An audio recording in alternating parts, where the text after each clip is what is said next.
On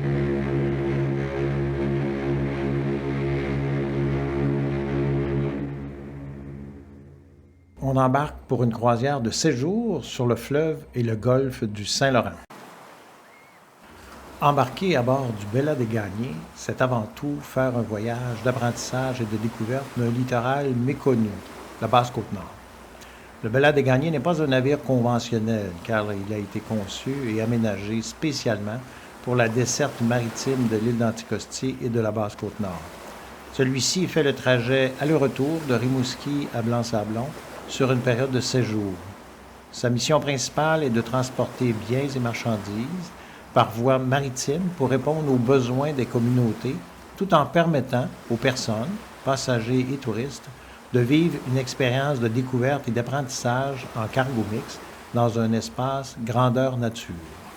Le Bella des Gagnés comprend 8 ponts et peut accueillir 420 personnes à son bord, dont 39 membres d'équipage et 381 passagers, dont 160 en cabine.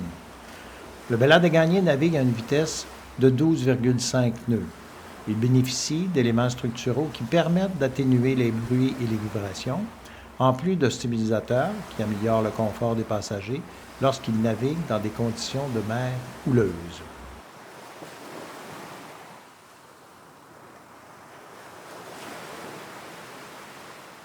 Les îles en face de Rimouski, l'île Saint-Barnabé, l'île Canuel et l'île du Bic. Le matin du mardi 6 septembre, alors que nous voguons en direction de cette île, nous avons un merveilleux lever de soleil sur le fleuve Saint-Laurent.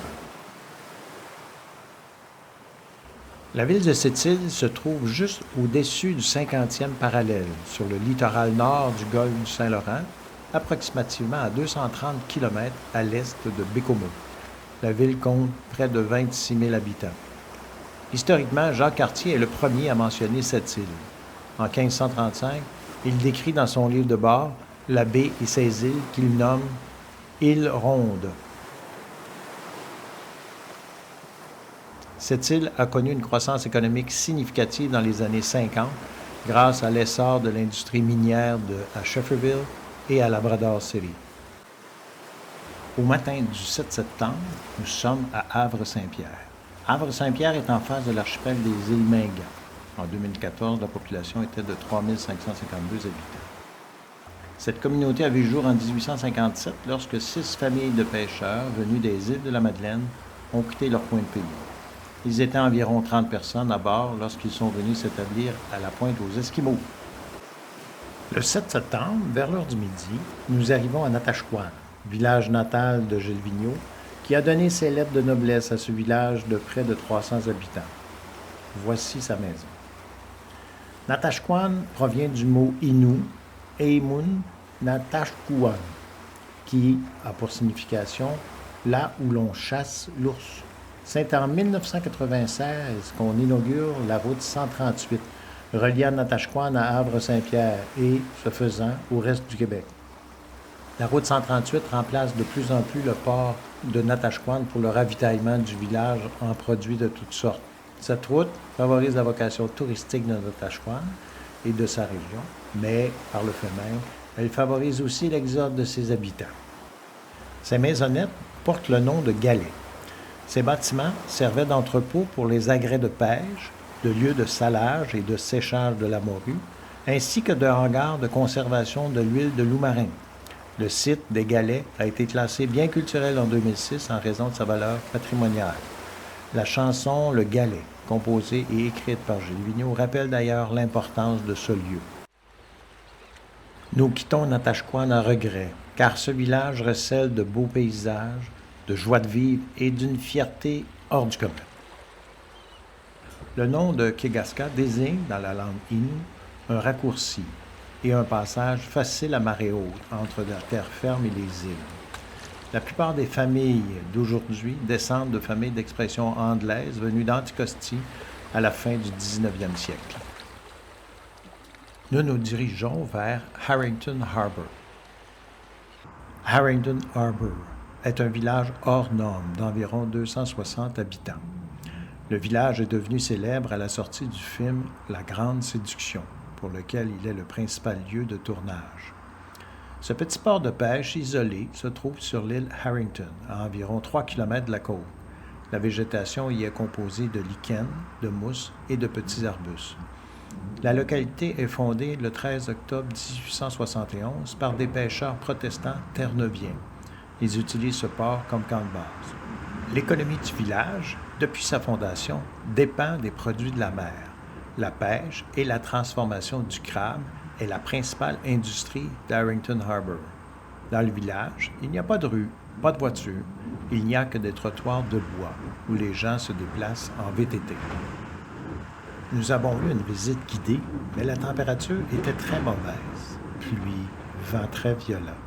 Nous avons même vu des grêlons, ce qui a écourté notre visite. Les bandes de caoutchouc sur les trottoirs sont d'anciennes chenillettes de motoneige afin de faciliter les déplacements à pied l'hiver. L'île où s'est jouée la partie de cricket dans le film La Grande Séduction. La Tabatière. Le village de moins de 500 habitants a été fondé en 1820.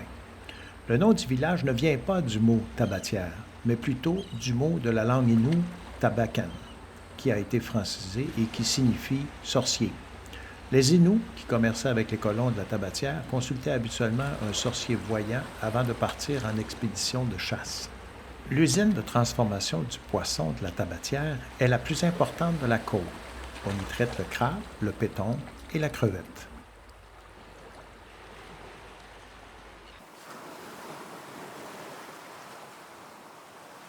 La municipalité de Blanc-Sablon est située près de l'entrée du détroit de Belle-Île. Blanc-Sablon est à environ 800 km à l'est de cette île et à environ 2230 km de Montréal par la route. Avec une population de 1112 habitants, Blanc-Sablon est la municipalité la plus peuplée de la Basse-Côte-Nord. Jusqu'à maintenant, la municipalité de Blanc-Sablon reste inaccessible directement au reste du réseau routier du Québec. Un tronçon de la route 138 d'environ 330 à 350 km, selon le tracé, est requis entre Kegaska et Vieux-Fort. Tous les jours, un traversier relie le village de Sainte-Barbe, à Terre-Neuve, à celui de Blanc-Sablon. La durée de la traversée est de 1h45. À Terre-Neuve et Labrador, il y a un décalage horaire de 1h30 en avance, et la province impose certaines limites concernant les vins et les spiritueux. Au nord-ouest du village de Blanc-Sablon, sur la route 138, un petit escalier de bois mène à un belvédère surplombant les chutes Bras-d'Or. Les voyageurs intrépides peuvent se frayer un passage à travers les buissons et se rendre à des chutes encore plus impressionnantes situées en amont. Saint-Augustin. L'endroit tire son nom d'Augustin le Gardeur de Courtemanche, 1663-1717. Premier concessionnaire d'une longue bande de terre s'étendant depuis la rivière appelée Kegaska jusqu'à celle de Kessé-Sakion.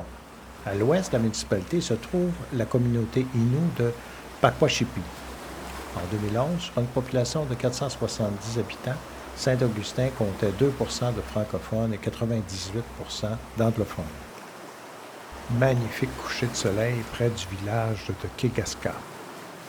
Port-Meunier est le seul village de l'île d'Anticosti.